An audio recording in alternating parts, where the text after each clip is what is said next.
कि president of India is a titular head. जब president अपनी फंक्शंस करती हैं वो कैबिनेट की एडवाइस के अनुसार करते हैं। The president acts on the aid and advice of the council of ministers.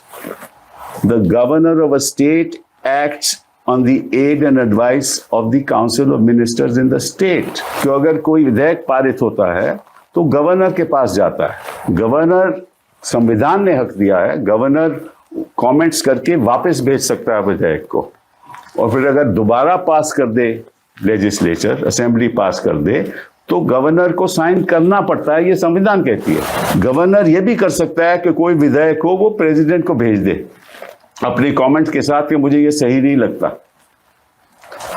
और प्रेसिडेंट अपने व्यक्तिगत अनुसार कुछ नहीं करती। President acts on the aid and advice of the council of ministers. वो बात सरकार, केंद्र सरकार पे जाती है, केंद्र सरकार के काउंसिल ऑफ मिनिस्टर्स पे जाती है।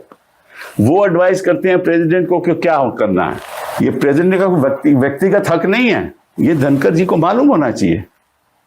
उन्होंने कहा कि आप प्रेसिडेंट की पावर को कैसे कंट्रोल कर सकते हो। भाई कौन कर रहा है प्रेसिडेंट की पावर को control?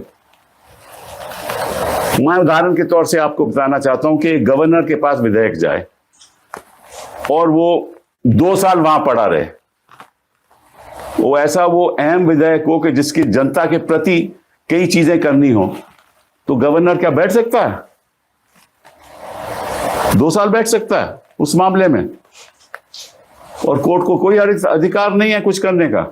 This is in fact an intrusion on the supremacy of the legislature. ये तो उल्टी बात है। पार्लियामेंट अगर बिल पास करे, क्या प्रेसिडेंट उसमें बैठ सकते हैं कि मैं साइन नहीं करेंगे?